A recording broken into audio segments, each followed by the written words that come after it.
안녕하십니까 삼덕교회 청년 여러분. 오늘은 고난주간 마지막 날 묵상 나눔을 하도록 하겠습니다. 본문은 마가복음 15장 42절로 47절까지의 말씀입니다. 마가복음 15장 42절로 47절 말씀을 제가 읽겠습니다. 이날은 준비일 곧 안식일 전날이므로 저물었을 때에 아리마대 사람 요셉이 와서 당돌이 빌라도에게 들어가 예수의 시체를 달라 하니 이 사람은 존경받는 공회원이요 하나님의 나라를 기다리는 자라. 빌라도는 예수께서 벌써 죽었을까 하고 이상히 여겨 백부장을 불러 죽은 지가 오래냐 묻고 백부장에게 알아본 후에 요셉에게 시체를 내주는지라.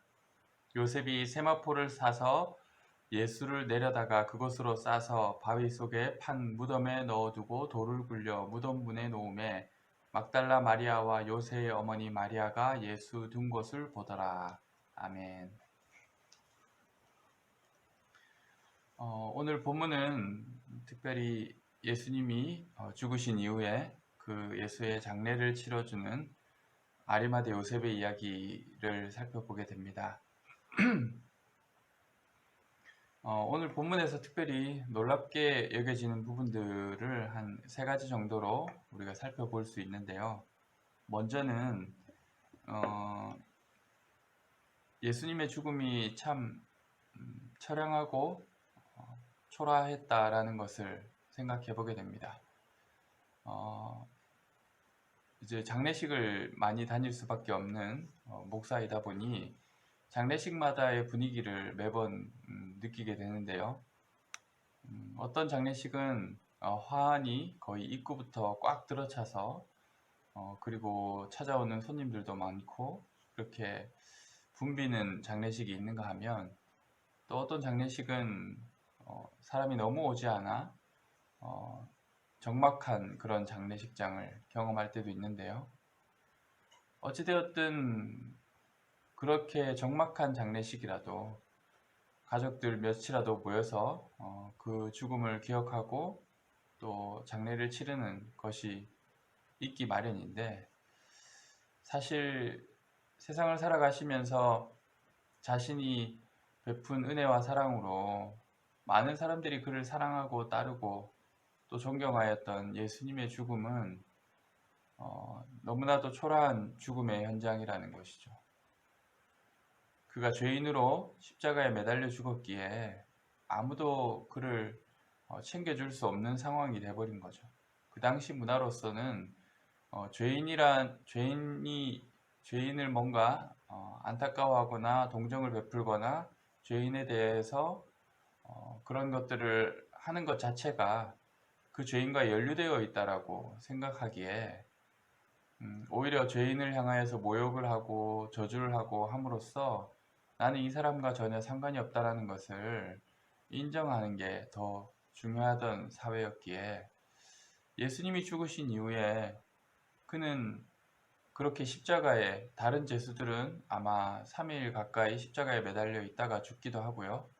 또 죽은 이후에 그 죄수들은 그냥 죄수들이 묻히는 공동묘지 같은데 그렇게 시체를 그냥 매장하는 걸로 끝이 나게 되는 거죠. 예수님이 지금 딱 그럴 운명에 놓여 있는 것이죠.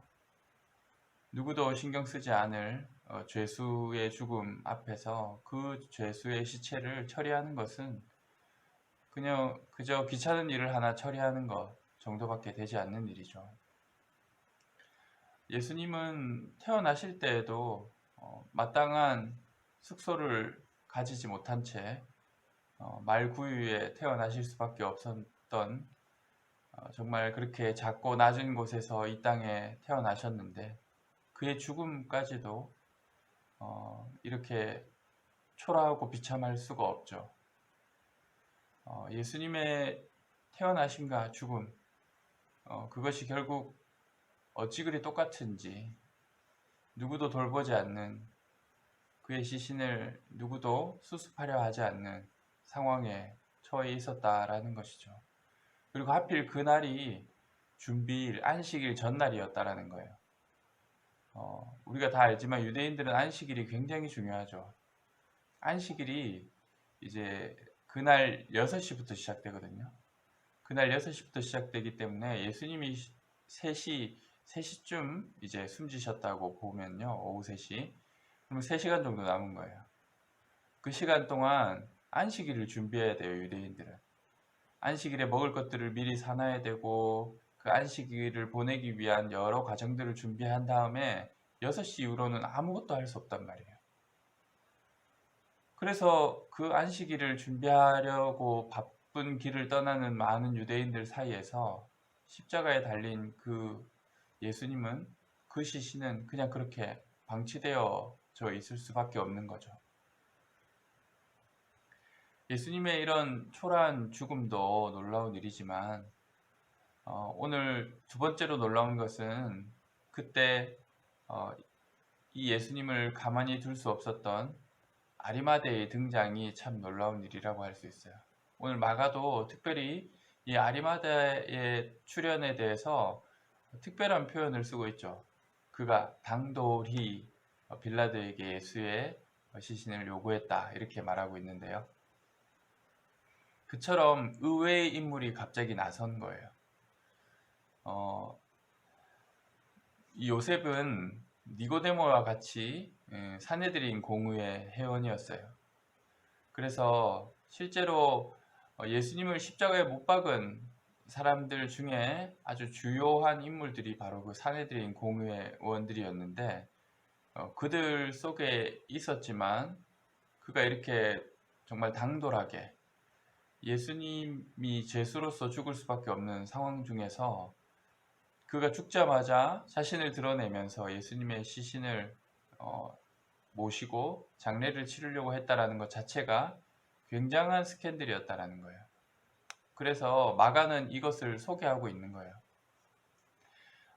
요셉이 자신을 드러내고 그렇게 예수님을 모셔서 자기 무덤에 모실 수 있었기에 예수님의 죽음이 확실한 사실이었음을 그 초대교회 시절에 확증이 되는 거예요.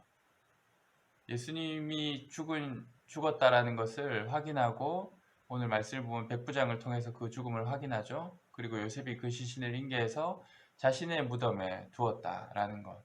아마 그 일 이후로 아리마대 요셉은 성경에서 이야기하고 있지 않지만 자신의 지위와 그리고 자신의 평판, 그리고 자기의 사회생활에 있어서 아주 큰 어려움들을 겪게 되었을 거예요. 당신도 예수의 제자냐? 라는 질문들이 아마 바로 시작되었을 것이고요. 예수를 추종하는 사람이라는 것 때문에 그가 가지고 있었던 종교적 지위에 대해서 아마 많은 사람들이 의문을 제기하거나 해서 어려움을 당했을 거예요. 꼭 예수님의 제자이다 아니다를 떠나서 로마의 반역죄를 저지른 죄인을 처벌한 직후에 그 죄인을 장사 지내려고 하는 사람이라고 하면 그와 같은 죄를 지었던 사람으로 분류될 수 있는 위험이 있잖아요. 그런데 아리마대 요셉은 자신이 예수님을 사모하고 또 예수님의 말씀을 따라 하나님 나라를 사모하였던 자였기에 자신이 필요한 그 순간에 자기의 정체성을 드러내며 이렇게 갑자기 나타나게 된 거죠. 그리고 이 놀라운 사건 때문에 예수님이 그래도 그렇게 시신이 아무렇게나 방치되지 않고 아리마대가 자신을 위해서 만들어 놓은 새 무덤에 그렇게 잘 모셔지게 됐다라는 거예요. 아리마대 요셉이 얼마나 다급했을까요? 안식일을 3시간 남겨둔 상황에서 세마포를 사오고 또 빌라도를 찾아가서 예수님을 인계받을 수 있도록 허락받기 위해서 그를 설득하고 또 죽었는지 확인하고 그 시신을 십자가에서 직접 내리고 또 무덤에 모시는 과정까지 참 부산스러웠을 거다라는 생각이 들죠. 그렇게 예수님을 그냥 그렇게 십자가에 매달아 둘 수 없었던 요셉의 마음, 그리고 그 다급한 심정, 그리고 그 일 이후에 자기에게 닥쳐올 여러 상황들에 대해서 고려하지 않고 오직 주님을 섬기고자 하는 마음으로 나섰던 그런 아리마대의 모습이 참 놀랍게 다가오죠. 마지막으로 우리가 놀랍게 여겨지는 부분은 바로 예수님의 죽음이에요. 우리는 뭐 성경을 통해서나 설교를 통해서 예수님이 우리를 위해 죽었다, 예수님이 십자가에서 돌아가셨다, 이런 것들을 그냥 쉽게 인정하고 받아들이는 이야기이지만 사실은 그것이 우리에게 굉장히 큰 충격을 주는 것 중에 하나죠. 아리마대 요셉이 십자가에서 예수님을 내리던 그 순간을 한번 상상해 보시죠. 완전히 죽은 사람은 이렇게 축 늘어지잖아요. 그리고 차갑게 식어 있었을 거예요. 그 예수님의 시체를 끌어안아서 밑으로 내리는 그 아리마대 요셉을 떠올려 보시면 어떨까요? 모든 이의 소망이었고 모든 이의 빛과 진리였던 그 예수님이 이 차갑게 식어버린 시체가 되었다라는 것 자체가 엄청난 충격이죠, 사실은. 예수님을 따르던 많은 이들에게도 충격이었을 것이고, 그냥 이것을 설명하고 있는 저에게도 그때의 상황을 상상해 보면 너무 충격이었을 것 같아요. 적어도 예수님이 하나님의 아들이라고 믿었던 사람에게는 더 큰 충격이 아니었을까요? 하나님의 아들이 어떻게 이렇게 허무하게 죽을 수 있는가? 그런데 그 예수님의 죽음이 실제였다라는 거예요. 거짓된 연기도 아니고 또 죽은 척 한 것도 아니고 반쯤 죽은 것도 아니라 완벽하게 죽으신 시체였다라는 거예요. 그 예수님의 시체를 무덤에 모시게 되는데요. 그렇게 이제 고난주간 마지막 6일째 되는 토요일에 그런 일들이 이제 토요일에는 이제 무덤에 모신 이후에 그렇게 하루가 지나가겠죠. 사실은 이제 여기까지 우리가 예수님의 고난을 살펴보면 마지막이 정말 허무하고 참 당혹스러울 만큼 놀라운 장면이죠. 우리가 이렇게 묵상을 이어와서 결국 마지막에 도달한 순간이 예수의 시체를 마주하고 있다라는 거예요. 아, 그분이 정말 죽으셨구나. 정말 차갑게 식어버렸구나. 그런 순간 속에서 우리는 그래도 소망을 꿈꾸고 있을 수 있는 이유는 우리는 이미 부활에 대해서 알고 있는 사람들이기 때문이죠. 우리가 이렇게 예수님의 고난에 대해서 살펴보면서 묵상했던 것들이 이제 사실은 여기서 끝이 아니라 가장 중요한 클라이막스가 남아 있는 거예요. 바로 사흘 만에 부활하시는 그 빈 무덤 속에서 예수의 시신이 없어지고 부활하신 영광스러운 주님을 맞이하게 되는 그 부활의 영광이 우리에게 이제 마지막 클라이막스로 남아 있다라는 거예요. 그래서 우리가 고난주간 이렇게 예수님의 고난을 묵상하고 이제 주일을 통해서 부활주일 그리고 부활절을 맞이하게 될 텐데요. 그때의 감격이 여러분이 묵상하였던 그 예수님의 고난을 통해서 부활의 영광과 감동이 더 놀랍고 깊을 수 있었으면 좋겠어요. 그래서 특별히 오늘은 성금요일이 지난 6일째 고난주간의 6일째 날인데요.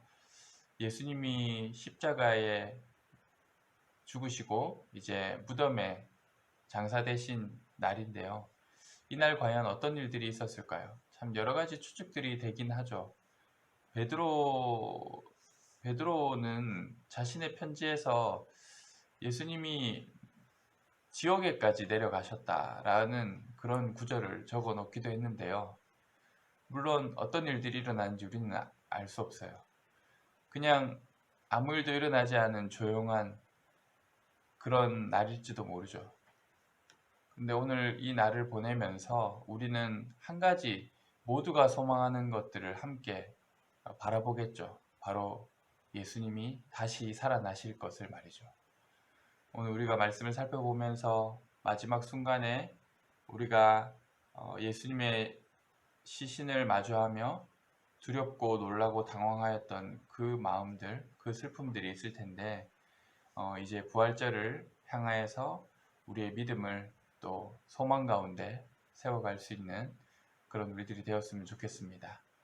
네, 이렇게 6일째까지 말씀의 묵상을 함께 따라와 준 우리 청년들 고맙고요. 부족한 말씀의 나눔이었고 정말 편하게 그냥 제가 큐티를 나누는 것처럼 했을 뿐인데 여러분이 오히려 말씀을 읽고 또 쓰면서 저보다 느꼈던 감동이나 은혜가 더 컸을지도 몰라요. 그냥 이 영상은 여러분이 참고하시는 정도라고 생각하시면 되고요. 오늘 말씀까지 열심히 필사하면서 말씀을 손으로 쓰고 또 그 손으로 쓴 말씀이 여러분의 가슴에까지 다가와서 주님의 고난에 대해서 더 깊이 묵상하고 이번 고난주간은 내가 정말 주님과 함께하는 뜻깊은 6일이었다라고 그렇게 고백할 수 있다면 이렇게 준비한 과정들이 참 보람있겠다는 생각이 듭니다. 수고 많으셨고요. 우리 그러면 또 행복하고 기쁨 가득한 우리 부활주일 함께 만났으면 좋겠습니다. 수고하셨고요. 감사합니다.